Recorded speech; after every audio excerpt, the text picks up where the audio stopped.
बिस्मिल्लाहिर्रहमानिर्रहीम। अस्सलाम वालेकुम स्टूडेंट्स, माय नेम इज़ एहसान हैदर। 10th क्लास का केमिस्ट्री का आज का हमारा टॉपिक होगा बच्चों आर्टिकल नंबर 10.3.2 से टाइप्स ऑफ साल्ट्स। बच्चों आज हमने टाइप्स ऑफ साल्ट्स के बारे में डिस्कस करना है। बच्चों आपकी बुक में 6 टाइप्स ऑफ साल्ट्स जो हैं वो दी गई हैं और इन टाइप ऑफ साल्ट में कुछ साल्ट्स की जो टाइप्स हैं वो पहले भी आप एक लेक्चर में सुन चुके हैं, जैसा कि न्यूट्रल साल्ट या normal salt, acidic salt, basic salts.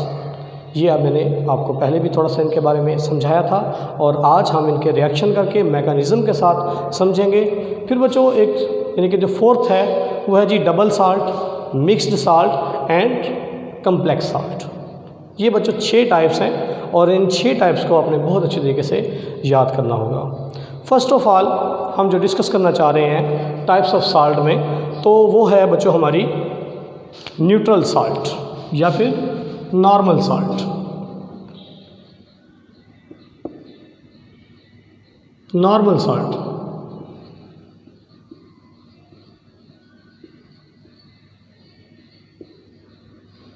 जी बच्चों, जो नॉर्मल साल्ट है इसको हम प्रिपेयर करते हैं by the neutralisation reaction of an acid and base. जब हम किसी भी एसिड को किसी भी बेस के साथ रिएक्ट करवाएंगे तो न्यूट्रलाइजेशन का रिएक्शन होगा और कंप्लीटली तौर पर हमारे पास जो आयनाइजेबल हाइड्रोजन है वो रिमूव हो जाएगा। मीन्स के with the complete ionisable hydrogen positive ions को जब हम रिमूव कर देंगे हमारे एसिड में से, तो वो क्या होगा बच्चों, हमारे पास जो साल्ट बनेगा वो कौन सा होगा जी, नॉर्मल साल्ट होगा। ठीक है, तो कंप्लीट आयनाइजेबल का मतलब क्या है, मतलब कि ऐसा ionisable hydrogen H positive ion जो किसी भी एसिड के अंदर मौजूद होता है, अगर हम उसको कंप्लीटली तौर पर मुकम्मल तौर पर निकाल दें तो जो नेक्स्ट हमारे पास प्रोडक्ट बनेगी वो एक न्यूट्रल प्रोडक्ट होगी। और इसके नतीजे में जब कोई एसिड या बेस आपस में रिएक्शन करते हैं तो एसिडिक और बेसिक रिएक्शन के नतीजे में हमारे पास एक साल्ट बनता है और दूसरा बच्चों वाटर बनता है। ठीक है जी, तो बिला ताख़ीर हम अपने इस पहले टॉपिक को स्टार्ट करते हैं जी। हमारे पास है नॉर्मल साल्ट और ये नॉर्मल साल्ट बनते हैं एसिड और बेस के केमिकल रिएक्शन के नतीजे में, जिसमें कंप्लीट जो है वो हमारे पास ट्रांसफ़र हो जाता है प्रोटॉन और वो कंप्लीट तौर पर ख़त्म हो जाएगा और हम बना सकेंगे अपने पास एक न्यूट्रल या फिर नॉर्मल साल्ट। फॉर एग्जांपल देखिए जी, हमारे पास बच्चों HCl है, हाइड्रोक्लोरिक एसिड इसका नाम होता है, plus KOH potassium hydro oxide है। इन दोनों को जब हम रिएक्ट करवाएंगे तो बच्चों देखें यहाँ से ये क्लोरीन है, इस पर नेगेटिव चार्ज होता है और जो H है इस पर पार्शियल पॉजिटिव चार्ज होता है। यहाँ पर जो पोटाशियम है ये हमारे पास एक मेटल है, इसके ऊपर पार्शियल पॉजिटिव चार्ज और OH पर नेगेटिव चार्ज होता है। ठीक है बच्चों, तो अब होगा क्या, ये जो नेगेटिव है इसके पॉजिटिव की डिमांड करेगा और जो ये नेगेटिव है वो इसके पॉजिटिव की डिमांड करेगा।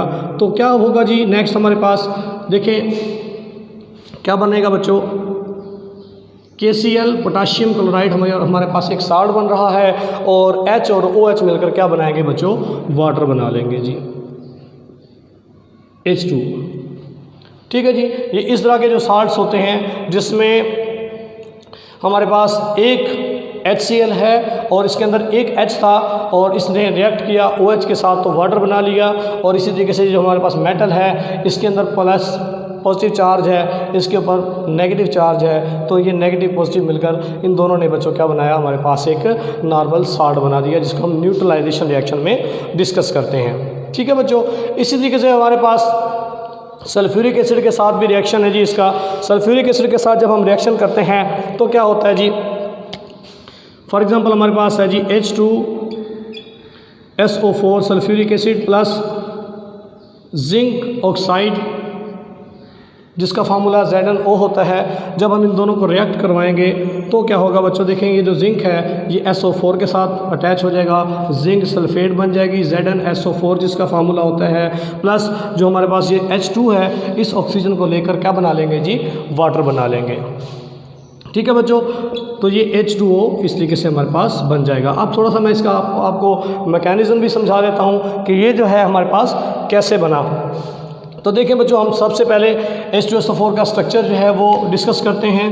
हमारे पास सल्फ़र जो होता है इसकी ऑक्सीडेशन स्टेट +6 होती है और ये 6 ग्रुप का मेंबर है और ऑक्सीजन इसके साथ डायरेक्टली अटैच है। देखें ऑक्सीजन के साथ यहाँ पर डबल बॉन्ड के साथ ये अटैच है और यहाँ पर भी ऑक्सीजन जो है वो डबल बॉन्ड के साथ अटैच है, क्योंकि ऑक्सीजन में भी इलेक्ट्रॉन जो होते हैं वो 6 होते हैं। जब ये बॉन्डिंग बनाएगा और कोवलेंटली बॉन्डेड होगा तो 2 इलेक्ट्रॉन्स जो हैं वो इसके साथ शेयर कर लेगा। ये इस तरीके से, इसी तरीके से यहाँ पर भी इसके 2 इलेक्ट्रॉन्स शेयर हुए हैं। तो इस तरीके से ऑक्सीजन का जो है वो ऑक्टेट कंप्लीट हो जाता है। यहाँ पर जो नेक्स्ट ऑक्सीजन आएगा वहाँ पर वो देखें, इस ऑक्सीजन में 2 हमारे पास लोन पेयर हैं और 2 ही हमारे पास यहाँ पर बॉन्ड पेयर होते हैं, जो कि एक इसने यहाँ पर सल्फ़र के साथ बॉन्ड बनाया हुआ है, दूसरा जो बॉन्ड बनाएगा वो बच्चों यहाँ पर वो हाइड्रोजन के साथ बॉन्ड बना लेगा।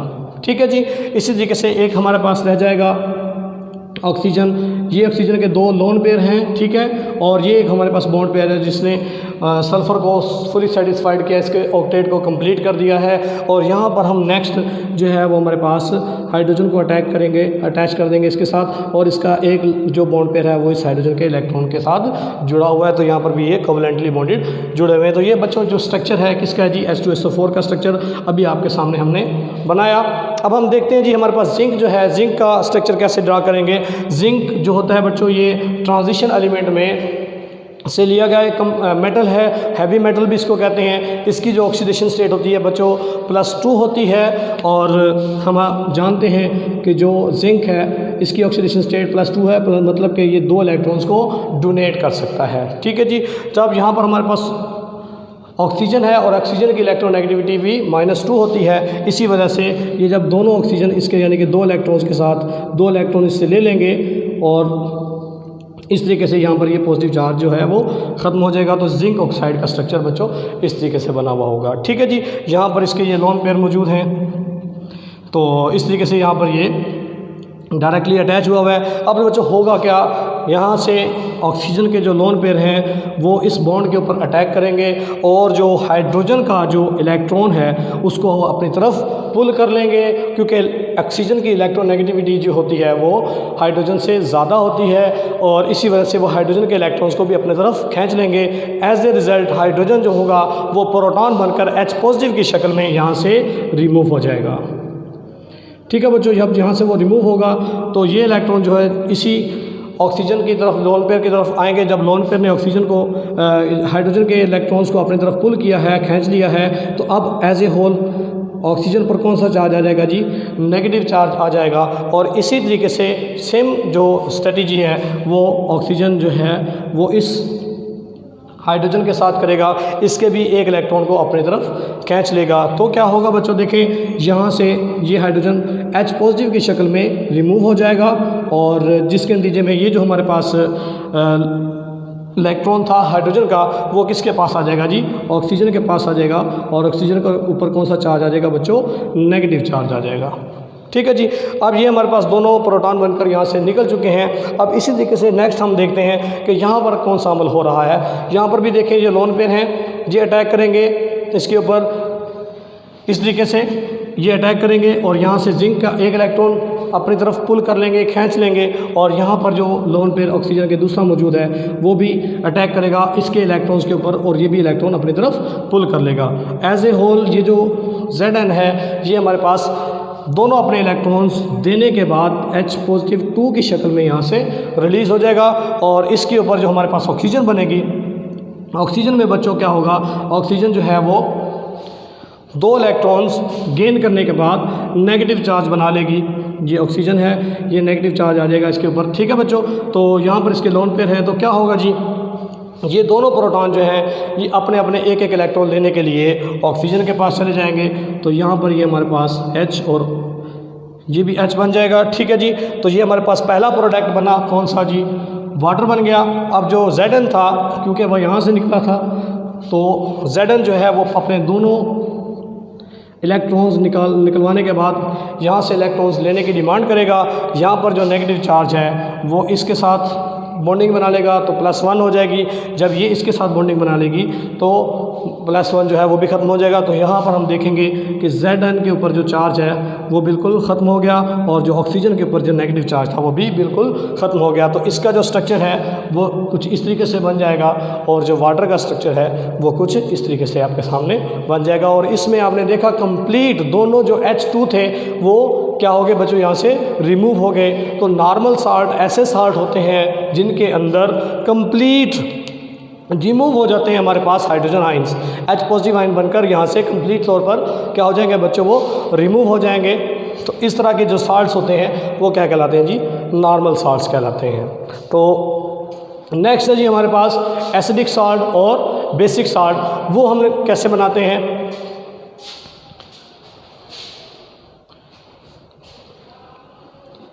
जी बच्चों, नेक्स्ट हम देखते हैं जी एसिडिक साल्ट कैसे बनेंगे। एसिडिक साल्ट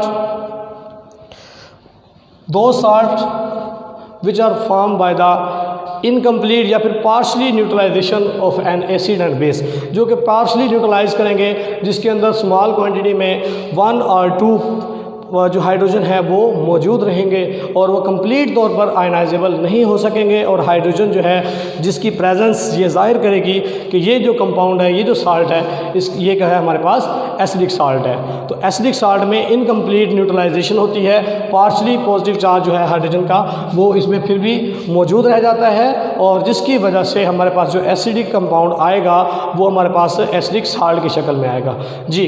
नेक्स्ट है जी हमारे पास जो इसकी सेकंड टाइप है, क्या है बच्चों जी, एसिडिक सॉल्ट।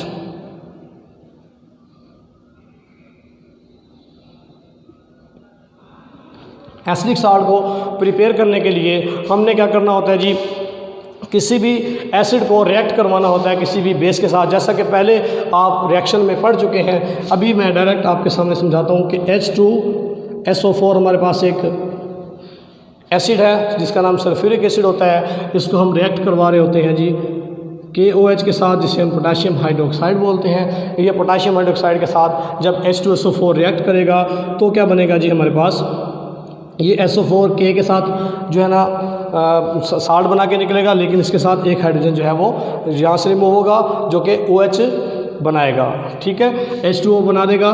तो हमारे पास जो पहली प्रोडक्ट होगी एक KHSO4 बनेगी, ठीक है जी, जिसे हम बोलते हैं पोटाशियम बाइसल्फेट, ठीक है, पोटाशियम बाइसल्फेट इसका नाम होगा। और नेक्स्ट हमारे पास जो यहाँ से एक हाइड्रोजन निकला है वो एक OH को साथ लेकर क्या बनाएगा जी, वाटर बना देगा, H2O। इसको बच्चों आपने एज इट इज़ याद करना है। अब इसका थोड़ा सा जो है वो मैकेनिज़्म मैं आपको समझा देता हूँ कि ये बना कैसे है। जैसा कि पहले वाले रिएक्शंस के अंदर आपने H2SO4 के स्ट्रक्चर को डिस्कस किया, अब हम दोबारा इसके स्ट्रक्चर को बना लेते हैं कि हम जानते हैं कि ऑक्सीजन जो है वो 2 ऑक्सीजन इसके साथ डबल बॉन्डेड के साथ जुड़ी हुई होती हैं और 2 ऑक्सीजन जो होती हैं वो इसके साथ सिंगल बॉन्डेड अटैच होती हैं, ठीक है जी। ये देखें, ये हमारे पास किसका स्ट्रक्चर आ गया, H2SO4 का, और यहाँ पर ऑक्सीजन के पास 2 लोन पेयर है और यहाँ पर भी ऑक्सीजन के पास 2 लोन पेयर हैं, ठीक है बच्चों। और नेक्स्ट जो हमारे पास यानी कि कंपाउंड है KOH, इसका स्ट्रक्चर कैसे ड्रा करेंगे। इसमें हमारे पास जो K है ये हमारे पास एक मेटल है, ठीक है, और आगे हमारे पास देखिए बच्चों ऑक्सीजन है जिसके ऊपर यहाँ पर 2 लोन पेयर हैं। और नेक्स्ट हमारे पास है जी हाइड्रोजन, यहाँ पर इसने इसके साथ कोवलेंट बॉन्ड बनाया हुआ है, लेकिन यहाँ पर इसने पोटाशियम ने अपना एक इलेक्ट्रॉन इसको देकर यहाँ पर ये जो बॉन्ड बना हुआ है ये आयोनिक बॉन्ड है, ठीक है बच्चों।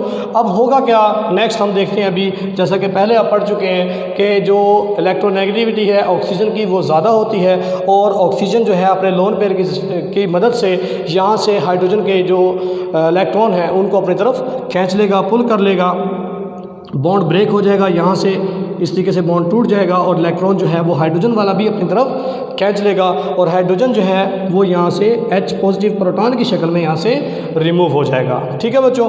जैसे ही ये जो प्रोटॉन है यहाँ से रिमूव होगा तो क्या होगा जी, इसके जो प्रोटॉन है वो डायरेक्ट जाकर इसके लोन पेयर के ऊपर अटैक करेंगे और जैसे ही लोन पेयर के ऊपर अटैक करेंगे तो यहाँ पर जो है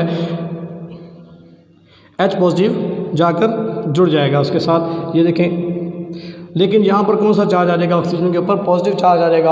ऑक्सीजन अपना पॉजिटिव चार्ज ख़त्म करने के लिए इसके इलेक्ट्रॉन्स को खींचेगा और यहाँ पर पोटाशियम के ऊपर कौन सा चार्ज आएगा जी, पॉजिटिव चार्ज आएगा। अब यही वाला पोटाशियम जो है ये बच्चों, क्योंकि यहाँ से उसने उसके पर इलेक्ट्रॉन्स को खींच दिया था, ये नेगेटिव चार्ज थे, यही वाला पोटाशियम जो है इस पर पॉजिटिव चार्ज है, ये डायरेक्टली अटैच करेगा किसके ऊपर, ऑक्सीजन के ऊपर। और अब आप हम देखेंगे कि यहाँ पर जो है वो पोटाशियम अटैच हो जाएगा, यही वाला पोटाशियम जब यहाँ पर ये अटैच होगा तो क्या होगा, इसका जो पॉजिटिव चार्ज है वो रिमूव हो जाएगा। ठीक है जी, इसका जो पॉजिटिव चार्ज है वो ख़त्म हो जाएगा और इसका जो नेगेटिव चार्ज है ऑक्सीजन का वो ख़त्म हो जाएगा। तो ये इस तरीके से आपस में एक दूसरे के साथ अटैच हो जाएंगे। तो ये देखें कि आ गया हमारे पास इस तरीके से H और ये SO4, यानी कि पोटाशियम बाइसल्फेट का स्ट्रक्चर इस तरीके से बना। अब ये जो है इसके अंदर H की प्रेजेंस ये जाहिर कर रही है कि ये जो साल्ट हमारे पास बना हुआ है ये कौन सा साल्ट है जी, एसिडिक साल्ट है। ठीक है, तो इस तरह के जो साल्ट्स होते हैं जिनके अंदर पार्शली न्यूट्रलाइजेशन होती है तो वो हाइड्रोजन आयन की वो क्या कहलाते हैं जी, एसिडिक साल्ट कहलाते हैं। और साथ में इसका क्या बना बच्चों, वाटर बना। ठीक है, तो यहाँ पर ये हमारे पास कंप्लीट वाटर बन चुका है, जो हमारी सेकंड प्रोडक्ट थी, तो ये वाटर बन गया और ये हमारे पास पोटाशियम बाइसल्फेट बन गया। तो इस तरह के जो केमिकल रिएक्शंस होते हैं उनमें जो साल्ट बनेगा वो कौन सा होगा जी, एसिडिक साल्ट होगा। ठीक है बच्चों, नेक्स्ट जी एक और रिएक्शन करके देख लेते हैं हम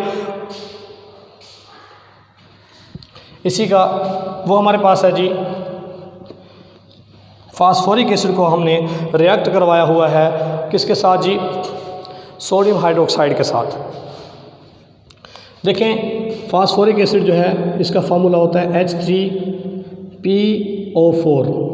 ठीक है बच्चों, और जो है यहाँ पर सोडियम हाइड्रोक्साइड NaOH के साथ हमने इसको रिएक्ट करवाया हुआ है। तो क्या होगा जी, यहाँ से एक हाइड्रोजन रिमूव होगा और उसकी जगह पर एक सोडियम जो है वो अटैच हो जाएगा। जो हाइड्रोजन यहाँ से रिमूव होगा वो किसके साथ मिलकर निकलेगा जी, वाटर के साथ, OH के साथ, और क्या बनाएगा, वाटर बनाएगा। तो हमारे पास जो प्रोडक्ट बनेगी वो होगी NaH2PO4, ये बन जाएगी जी। और नेक्स्ट हमारे पास जो है वो वाटर बन जाएगा, ये H और यहाँ से एक OH लेके क्या बना लेंगे जी, वाटर, H2O बना देंगे। इसका भी जो मैकेनिज़्म है वो मैं आपको भी समझा देता हूँ कि ये हमारे पास जो प्रोडक्ट है वो बने किसे है। देखें यहाँ पर हमारे पास H3 है और यहाँ पर हमारे पास H2 है, और H2 की प्रेजेंस ये जाहिर कर रही है कि हमारे पास जो ये साल्ट बना है ये क्या बना है बच्चों, एक एसिडिक साल्ट बना है। ठीक है, अब हम आपको ये समझाते हैं कि जो हमारे पास फास्फोरस होती है इसका जो स्ट्रक्चर है फास्फोरिक एसिड का वो क्या होगा जी, यहाँ पर P के साथ डबल बॉन्ड के साथ क्या लगा हुआ है जी, ऑक्सीजन। ठीक है, और पहला ये ऑक्सीजन है, दूसरा ऑक्सीजन जो होगा वो बच्चों इसके साथ सिंगल बॉन्ड के साथ अटैच होगा और यहाँ पर एक हाइड्रोजन लगी हुई है। ठीक है जी, इसी तरीके से इसकी ऑपोजिट साइड पर भी हम एक ऑक्सीजन को अटैच करते हैं और एक हाइड्रोजन को अटैच कर देते हैं। नीचे भी इसके बेटा जो है वो इस तरीके से हम हाइड्रोजन को अटैच इसके साथ कर देते हैं और यहाँ पर बॉन्ड शो कर देते हैं। ठीक है जी, तो यहाँ पर देखें ये H3 1 2 3 हमारे पास H है, ये P है और 4 यानी कि O है हमारे पास, 1 2 3 4 ये हमारे पास ऑक्सीजन है। तो क्योंकि फास्फोरस जो है वो 5 बॉन्ड बना सकता है एक ही टाइम में, और हम ये जानते हैं कि फास्फोरस जो है जैसे 5 बॉन्ड बनाएगा तो क्या होगा जी, नेक्स्ट हमारे पास वो केमिकल रिएक्शन कर रहा है किसके साथ, सोडियम हाइड्रोक्साइड के साथ। सोडियम हाइड्रोक्साइड के साथ रिएक्शन करने के लिए हम सोडियम हाइड्रोक्साइड का स्ट्रक्चर भी डिस्कस कर लेते हैं कि सोडियम हाइड्रोक्साइड जो है वो कैसे बनता है। ये हमारे पास जस्ट लेट्स सपोज देखें जी, सोडियम है मेटल और यहाँ पर ये ऑक्सीजन है, इसके ऊपर 2 लोन पेयर मौजूद हैं और ये इसके साथ किसके साथ जुड़ा हुआ है जी, हाइड्रोजन के साथ जुड़ा हुआ है। ठीक है, तो फर्स्ट ऑफ ऑल होगा क्या, यहाँ से जो लोन पेयर हैं वो इसके ऊपर अटैक करेंगे और यहाँ से जो H है वो इसका रिमूव कर देंगे, और ये जो H होगा किस शक्ल में रिमूव होगा, H पॉजिटिव की शक्ल में रिमूव होगा, जैसा कि पहले भी आप पढ़ चुके हैं। जैसे ये इसके इलेक्ट्रॉन अपनी तरफ खींचेंगे, पुल करेंगे, तो ऑक्सीजन के ऊपर कौन सा चार्ज आ जाएगा बच्चों, नेगेटिव चार्ज आ जाएगा।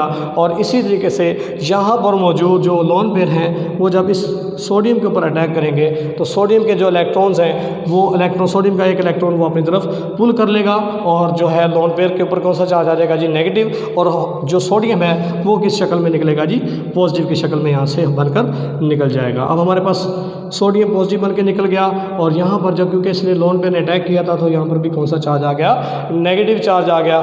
तो होगा क्या बच्चों, ये जो नेगेटिव है इस सोडियम की डिमांड करेगा, इस सोडियम को अपने साथ मिला लेगा, और जो ये यहाँ पर OH है ये किसकी डिमांड करेगा जी, H की डिमांड करेगा, तो ये इस H को अपने साथ मिला लेगा। जैसे H और OH मिलेंगे तो क्या बनेगा जी, हमारे पास वाटर बन जाएगा। और जो ये सोडियम है जब ये इसके साथ आकर अटैच होगा, अभी मैं आपको अटैच करके दिखाता हूँ, तो क्या बन जाएगा जी, Na, ठीक है, और H2 ये वाला H और ये वाला H, H2PO4 ये P है, 1 ऑक्सीजन 2 ऑक्सीजन 3 और ये 4 ये 4 यानी कि ऑक्सीजन। इस तरीके से इसका यानी कि ये जो कंपाउंड है हमारे पास, तो ये इस तरीके से हमारे पास तैयार हो जाएगा। तो इस तरीके से ये जो H2 है इसकी प्रेजेंस ये शो कर रही है कि हमारे पास जो ये साल्ट है ये कौन सा साल्ट है जी, एसिडिक सॉल्ट है। ठीक है बच्चों, ये हमने एसिडिक सॉल्ट यहाँ पर प्रिपेयर कर लिया है। नेक्स्ट हमारे पास जो साल्ट आएगा वो बच्चों हमने पढ़ना है जी बेसिक साल्ट। बेसिक साल्ट को बच्चों कैसे प्रिपेयर किया जाता है, उसमें भी आपको थोड़ा सा यानी कि एक स्केच के तौर पर मैं बताता हूँ कि आपने पहले एक आर्हीनियस के मुताबिक पढ़ा होगा कि एसिड और बेस क्या होते हैं। आर्हीनियस के मुताबिक बेसिस वो होती हैं which can dissociate in water and produce OH या हाइड्रोक्सल आयन, जो कि वाटर के अंदर डिसोसिएट होकर क्या बनाती हैं जी, OH नेगेटिव आयंस जो डोनेट करें वो क्या कहलाती हैं, आर्हीनियस के मुताबिक बेसिस होती हैं। और अब हमने यहाँ पर जो बेसिस बनाने हैं वो पॉलीहाइड्रोक्सी बेस के ज़रिए से हमने किसी एसिड के साथ रिएक्ट करवाना है, और हमारे पास जो बेस आएगी उसके अंदर हमने न्यूट्रलाइजेशन जो है वो इनकम्प्लीट न्यूट्रलाइजेशन करेंगे, जिसके नतीजे में बनेगा क्या, हमारे पास एक बेसिक सॉल्ट बनेगा। तो इसकी थर्ड जो प्रॉपर्टी है वो बच्चों कौन सी है जी, बेसिक सॉल्ट। बेसिक सॉल्ट, तो जी बच्चों बेसिक साल्ट जब हम तैयार कर रहे होते हैं तो बेसिक साल्ट बनाने के लिए क्या किया जाता है कि सबसे पहले हमारे पास एक पॉलीहाइड्रोक्सी बेस होना ज़रूरी है। बच्चों 3 लफ्ज़ बोल रहा हूँ, देखें, एक है poly mean many, hydroxy mean OH group यानी कि हाइड्रोक्सिल ग्रुप, और फिर है बेस, मतलब कि बेस वो होगी जो कि OH नेगेटिव आयन को डोनेट करेगी। ठीक है जी, तो पॉलीहाइड्रोक्सी बेस को हम जब किसी भी एसिड के साथ रिएक्ट करवाएंगे तो इनकम्प्लीट न्यूट्रलाइजेशन के नतीजे में हमारे पास जो बेस आए यानी कि साल्ट आएगा वो बच्चों कौन सा होगा, बेसिक साल्ट होगा। फर्स्ट ऑफ ऑल हम डिस्कस कर लेते हैं जी, हमारे पास है एल्युमिनियम हाइड्रोक्साइड और उसको हम रिएक्ट करवाते हैं HCl के साथ। तो जी बच्चों एल्युमिनियम हाइड्रोक्साइड AlOH3 ये एल्युमिनियम हाइड्रोक्साइड है, ठीक है, और इसी तरीके से ये हमारे पास HCl ये हमारे पास एक एसिड है। ये बात आपको मैं बताता चलूँ कि पॉलीहाइड्रोक्सी के लिए कौन से लफ्ज़ यूज़ होंगे। फॉर एग्ज़ाम्पल अगर कोई बच्चा ये पूछे कि सर NaOH ये भी तो हमारे पास बेस है, तो क्या ये बेसिक साल्ट बना सकती है? नो बच्चों, ये नहीं बना सकेगी, क्योंकि जब हम इसको किसी एसिड के साथ रिएक्ट करवाएंगे तो इसका ये जो OH है ये कम्प्लीटली न्यूट्रलाइज हो जाएगा, ये ख़त्म हो जाएगा और ये पॉलीहाइड्रोक्सी नहीं है। हाँ, ये हो सकता है कि अगर हमारे पास CaOH ट्वाइस की शक्ल में कोई चीज़ मौजूद है तो ये हमारे पास पॉलीहाइड्रोक्सी है। इसी तरीके से एल्युमिनियम हाइड्रोक्साइड के साथ 3 हाइड्रोक्सी ग्रुप अटैच हुए हुए हैं तो ये भी हमारे पास पॉलीहाइड्रोक्सी है। मीन्स कि जो ग्रेटर देन 1 अगर जो OH ग्रुप अटैच हो किसी भी कंपाउंड के साथ या किसी भी मेटल के साथ तो वो पॉलीहाइड्रोक्सी कहलवा सकते हैं, लेकिन अगर किसी मेटल के साथ जस्ट एक OH ग्रुप हो तो वो पॉलीहाइड्रोक्सी नहीं कहलवाएगा। ठीक है बच्चों, तो पॉलीहाइड्रोक्सी बेस को जब हम किसी भी एसिड के साथ रिएक्ट करवाते हैं तो क्या होगा, इनकम्प्लीट न्यूट्रलाइजेशन होगी, जिसके नतीजे में एक हमारे पास बेसिक साल्ट बनेगा और एक हमारे पास क्या बनेगा जी, वाटर बनेगा। जी बच्चों, एल्युमिनियम जो है वो 2OH इसके साथ रह जाएंगे और साथ क्या लग जाएगा जी, क्लोराइड, एल्युमिनियम हाइड्रोक्सी क्लोराइड इसको हम बोलेंगे। ठीक है जी, और क्या बनेगा हमारे पास, वाटर बन जाएगा H2O। ठीक है जी, अब मैं आपको इसका स्ट्रक्चर भी अभी आपके सामने समझा देता हूँ। फॉर एग्जांपल हमारे पास देखें जी कितने हैं जी, OH 3 OH है, तो हम लिख लेते हैं जी, एक हमारे पास O और एक हमारे पास है जी H। और हम जानते हैं कि ऑक्सीजन के एटॉमिक नंबर 6 जो है वो 8 होता है। इसके वैलेंस शेल में 6 इलेक्ट्रॉन्स होते हैं और ये 6 बॉन्ड बना सकता है। तो ये 2 लोन पेयर इसके पास है, ये 5वां इसके पास अपना इलेक्ट्रॉन, और ये छठा जो है ये किसी एक के साथ बॉन्ड बनाने के इंतज़ार में है। ठीक है जी। और जो 7वां इलेक्ट्रॉन यानी कि इस तरीके से इसने हाइड्रोजन के साथ बना लिया है। ये हमारे पास एक हाइड्रोक्सी ग्रुप हो गया। इसी तरीके से अगर हम देखें तो दूसरा हमारे पास जो है हाइड्रोक्सी ग्रुप, ये 2 लोन पेयर इस तरीके से आ जाएंगे। एक जो है वो हमारे पास इधर हाइड्रोजन है और एक यहाँ पर किसी भी मेटल के ये इलेक्ट्रॉन के यानी कि शेयरिंग के इंतज़ार में है। इसी तरीके से जो तीसरा अगर हम बनाना चाहें तो वो बच्चों कैसे बनेगा जी।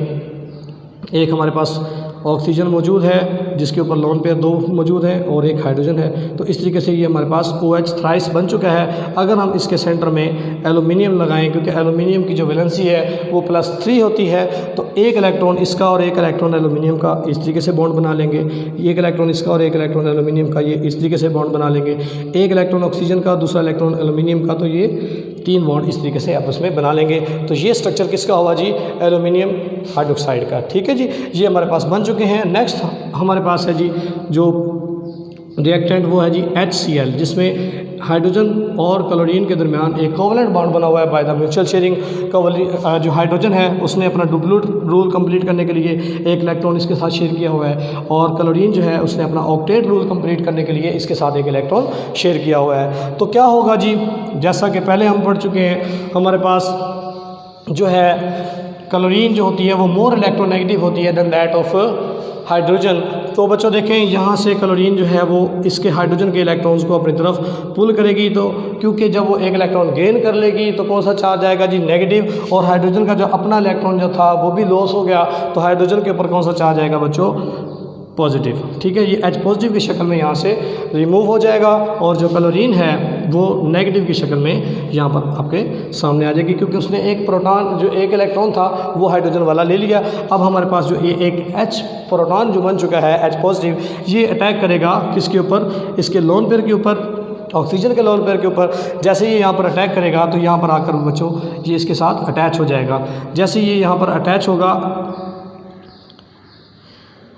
तो ऑक्सीजन के ऊपर कौन सा चार्ज आएगा जी, पॉजिटिव चार्ज आएगा, और ऑक्सीजन पॉजिटिव चार्ज को बेयर नहीं करती, तो एज द रिज़ल्ट वो यहाँ से अपना एक बॉन्ड तोड़ लेगी। तो यहाँ पर जो पॉजिटिव चार्ज है वो भी ख़त्म हो जाएगा, और वही जो पॉजिटिव चार्ज था वो इस एल्यूमिनियम के ऊपर आ जाएगा। ठीक है जी। अब क्या होगा, ये हमारे पास वाटर प्रोडक्ट जो थी वो हमारे पास तैयार हो चुकी है। नेक्स्ट हम जो प्रोडक्ट बनाना चाह रहे हैं वो हमारे पास देखें जी, नेगेटिव चार्ज वाला यही क्लोरीन, इस पर -1 चार्ज है, इस पर +1 चार्ज है, तो ये नेगेटिव चार्ज जो है ये इसके साथ आकर अटैच हो जाएगा। तो क्या होगा जी हमारे पास, नेक्स्ट हम इसको बॉन्डिंग की शक्ल में यहाँ पर आपके सामने रिप्रेजेंट कर देते हैं। उसका पॉजिटिव चार्ज एल्यूमिनियम का ख़त्म हो जाएगा और क्लोरीन का नेगेटिव चार्ज ख़त्म हो जाएगा। तो क्या हो जाएगा जी हमारे पास, AlOH ट्वाइस Cl बन गया। ठीक है जी, एल्यूमिनियम हाइड्रोक्सी क्लोराइड। इस तरीके से जो हमारे पास जो बेस बन के आया है, ये क्या है बच्चों, एक बेसिक सॉल्ट है।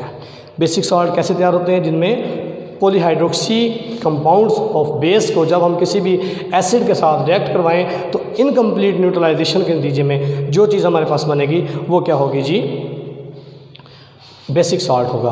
अब बेसिक सॉल्ट को मज़ीद अगर हम इसके साथ यानी कि दोबारा फिर इसको AlOH ट्वाइस को Cl को दोबारा अगर हम HCl के साथ रिएक्ट करवाएंगे तो फिर दोबारा वाटर बनेगा, यहाँ पर एक OH रह जाएगा। अगर फिर थर्ड टाइम अगर हम इसको इसके साथ रिएक्ट करवाएंगे तो हमारे पास जो लास्ट प्रोडक्ट आएगी वो बच्चों क्या होगी, AlCl3, मतलब कि सारे OH जो है वो यहाँ से रिमूव हो जाएंगे एक एक करके हाइड्रोजन के साथ जब हम इसको अटैच करते जाएंगे, और इसके नतीजे में हमारे पास वाटर भी साथ साथ बनता जाएगा। ये हमारी लास्ट प्रोडक्ट होगी जो न्यूट्रल प्रोडक्ट होगी, वो न्यूट्रल एसिड बनेगा, साल्ट बनेगा, सॉरी।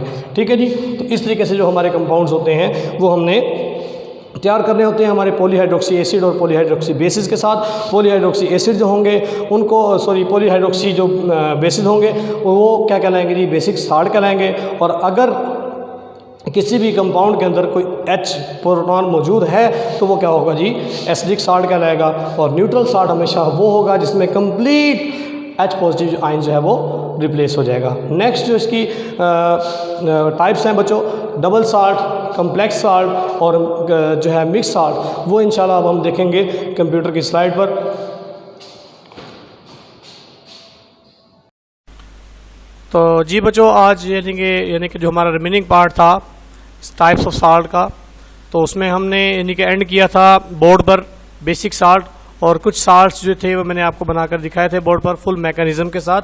और जो रिमेनिंग साल्ट्स हैं वो बच्चों देखिए, जैसा कि हमारे पास लेड हाइड्रोक्साइड है PbOH ट्वाइस, इसका फार्मूला होता है। इसको हम रिएक्ट करवा रहे हैं एसिटिक एसिड के साथ, जिसका फार्मूला है जी CH3COOH। अब क्या होगा, यहाँ से एक H और यहाँ से एक OH मिलेगा, तो क्या बनेगा जी हमारे पास वाटर, और जो हमारे पास OH है वो एक रिमेनिंग इसमें रह जाएगा और वो लेड हाइड्रोक्सी एसीटेट यहाँ पर बना देगा। PbOH CH3COO, ये इस तरीके से हमारे पास जो साल्ट आया है इसका नाम है लेड हाइड्रोक्सी एसीटेट। ठीक है बच्चों, इसी तरीके से हमारे पास जिंक हाइड्रोक्साइड है ZnOH ट्वाइस, इसका फार्मूला होता है।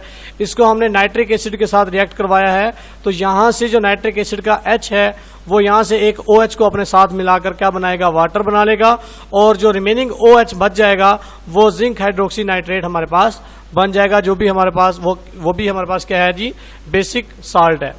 ठीक है बच्चों, जब हम मजीद इनको दोबारा इन्हीं एसिड्स के साथ दोबारा रिएक्ट करवाते हैं तो मजीद जो इनके OH ग्रुप हैं वो सारे के सारे एक एक करके यहाँ से रिलीज हो जाते हैं, और हमारे पास न्यूट्रल कंपाउंड्स या न्यूट्रल प्रोडक्ट में हमारे पास न्यूट्रल साल्ट आ जाते हैं। जैसा कि यहाँ पर रिएक्शन दिए गए हैं, एल्यूमिनियम हाइड्रोक्साइड के जो साथ जब हमने रिएक्शन करवाया था तो एक क्लोरीन उसमें ऐड हुआ था। अब नेक्स्ट जब हम HCl को रिएक्ट करवाएंगे तो एक क्लोरीन मजीद इसमें ऐड हो जाएगा और एक हाइड्रोक्सी ग्रुप मजीद हाइड्रोजन के साथ निकलेगा प्रोटॉन बनकर, तो वाटर बनेगा और यहाँ पर एल्यूमिनियम हाइड्रोक्सी क्लोराइड बन जाएगा। मजीद जब हम उसको नेक्स्ट मजीद HCl के साथ रिएक्शन करवाएंगे तो क्या होगा जी, एक क्लोरीन मजीद इसके अंदर ऐड हो जाएगी और OH निकल जाएगा, तो AlCl3 बन जाएगा जो कि एल्यूमिनियम क्लोराइड है। ठीक है, और यहां पर वाटर बन जाएगा। नेक्स्ट है बच्चों हमारे पास डबल साल्ट।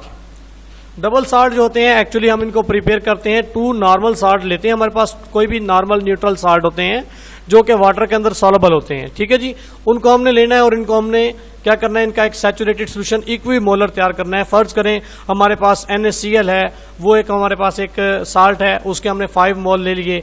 इसी तरीके से हमारे पास जो है वो KCl है, वो भी हमारे पास एक नॉर्मल साल्ट है, उसके भी हमने 5 मोल ले लिए। इक्विमोलर मतलब कि जिनके मोल की तादाद सेम हो, उनको बच्चों हमने क्या करना होता है, उनको एक बीकर के अंदर डालकर उनका एक सैचुरेटेड सोल्यूशन तैयार करना है। फिर हम इसको हीट करेंगे, हीट करने के बाद फिर उसको कूल करेंगे तो उसके कुछ क्रिस्टल्स बन जाएंगे। ठीक है, और जो क्रिस्टल्स होंगे उनकी जो प्रॉपर्टीज होंगी, इंडिविजुअल कंपोनेंट्स की प्रॉपर्टीज आपको नजर आ रही होंगी, तो हम एक एनाइंस और कैटाइंस से मिलाकर इन दोनों साल्ट्स को बना लेंगे, तो ये डबल साल्ट कहलाएगा, जिसके अंदर 2 नॉर्मल साल्ट्स को इक्विमोलर सॉल्यूशन तैयार करने के बाद उनको क्रिस्टलाइज कर लिया जाए, वो क्या कहलाते हैं जी, डबल साल्ट कहलाते हैं। तो बच्चों आपने इनके फार्मूलाज जो हैं वो बहुत अच्छे तरीके से याद करने हैं। सम टाइम MCQs में या शॉर्ट क्वेश्चन में पूछ लिए जाते हैं, जैसे कि यहाँ पर मोहर साल्ट है जिसका formula FeSO4 NH4 twice SO4.6H2O है, ये मोहर साल्ट का फार्मूला है। इसी तरीके से पोटाशियम जिसको हम फटकड़ी कहते हैं, इसका फार्मूला K2SO4.Al2SO4 thrice.24H2O, इसमें 24 वाटर मॉलिक्यूल्स होते हैं। इसी तरीके से फेरिक एलम है बच्चों, इसमें फार्मूला जो है वो K2SO4.Fe2SO4 thrice.24H2O, ये फेरिक एलम का एक फार्मूला है। तो इन तमाम फार्मूलाज को बच्चों आपने इनके बहुत अच्छे तरीके से याद रखने हैं। इनके नेम भी, जैसा कि मोहर साल्ट किसे कहते हैं, इसका फार्मूला, पोटाश एलम का फार्मूला, इसी तरीके से फेरिक एलम का फार्मूला, ये आपसे MCQs वगैरह में पूछे जा सकते हैं और शॉर्ट क्वेश्चन में भी बहुत ज़्यादा ये इंपॉर्टेंट है। तो नेक्स्ट है बच्चों हमारे पास जो इसकी 5th टाइप है साल्ट की, वो है जी मिक्स्ड साल्ट। मिक्स्ड साल्ट अपने नाम से ही यानी कि रिप्रेजेंट यानी कि कर रहा है कि हमारे पास एक बेसिक और एसिडिक रेडिकल्स को मिलाकर हम जो साल्ट बनाएंगे वो हमारे पास मिक्स्ड साल्ट होगा। जैसा कि हमारे पास ब्लीचिंग पाउडर का फार्मूला है जी CaOCl, इसको हम ब्रैकेट क्लोज कर देंगे और नेक्स्ट हमारे पास है Cl, ये इसका फार्मूला है। ये भी आप बच्चों ने MCQs के तौर पर इसको बहुत अच्छे तरीके से याद करना है। इसकी जो लास्ट टाइप है जी 6th टाइप, वो है बच्चों कम्प्लेक्स साल्ट। ये अपने नाम के साथ ही रिप्रेजेंट कर रहा है। देखें कम्प्लेक्स मीन पचीदा किसी भी साल्ट का, यानी कि अगर हम कोई पेचीदा किस्म का साल्ट बनाएं तो वो क्या कहलाएगा जी, ये कम्प्लेक्स साल्ट कहलाएगा। जैसा कि यहाँ पर हम देख रहे हैं कि हमारे पास एक सिंपल कैटाइन है और एक कम्प्लेक्स एनाइन होगा। ये दो हमने आइंस के साथ एक सिंपल कैटाइन या कम्प्लेक्स एनाइन, या फिर हमारे पास क्या होगा कम्प्लेक्स कैटाइन और सिंपल एनाइंस के साथ हम दोनों को डिसोसिएट करेंगे, आपस में दोनों को मिलाएंगे और जो साल्ट बनेगा वो हमारे पास कम्प्लेक्स साल्ट होगा। और ये सिंपली आयनाइज हो जाते हैं, yield a characteristics test for cations and anions. For example बेटा देखिए हमारे पास ये पोटाशियम फेरोसाइनाइड जिसका फार्मूला K4FeCN6 है, तो ये हमारे पास एक कम्प्लेक्स साल्ट है, ठीक है जी। और अगर हम इनको आयनाइज करते हैं तो ये इसका जो कैटाइंस बनेगा वो सिंपल होगा, जैसे कि K पॉजिटिव है, ठीक है जी। और इसका जो एनाइंस होगा वो जरा क्या होगा बच्चों, कम्प्लेक्स होगा। FeCN6 -4, ये -4 जो है एनाइंस को जाहिर कर रहा है, ये हमारे पास कम्प्लेक्स एनाइन है। सिंपल कैटाइन और कम्प्लेक्स एनाइंस को मिलाकर जो साल्ट तैयार किया जाता है वो क्या होता है जी, कम्प्लेक्स साल्ट कहलाता है। तो आपने इन तमाम साल्ट्स को बहुत अच्छे तरीके से याद करना है। सम टाइम ये पूरा लॉन्ग क्वेश्चन आ जाता है कि write down the types of salt, तो आपने 6 जो है ना इसकी टाइप्स जो है वो सारी की सारी लिखनी होंगी, इनके केमिकल रिएक्शंस भी करने होंगे। और जो ये डबल साल्ट से मिक्स साल्ट और कम्प्लेक्स साल्ट हैं इनको आपने एज ए शॉर्ट भी और लॉन्ग भी दोनों चीज़ों के लिए तैयार करना है। और जो इसके अंदर जो MCQs आ रहे हैं वो भी मैंने आप बच्चों को बता दिए हैं, आपने अपने बुक पर निशान लगा लेने हैं और इनको MCQs वाइज भी बहुत अच्छे तरीके से याद कर लेना है। एज ए होल शॉर्ट में, MCQs में और लॉन्ग के लिए ये वाला जो आर्टिकल है आपका बहुत ज़्यादा इंपॉर्टेंट है। नेक्स्ट जो हमारे पास आर्टिकल आएगा बच्चों वो इंशाल्लाह आपको यूजेज ऑफ साल्ट जो है वो हम आपको तैयार करवाएंगे, वो उनको आपने बहुत अच्छे तरीके से याद करना है।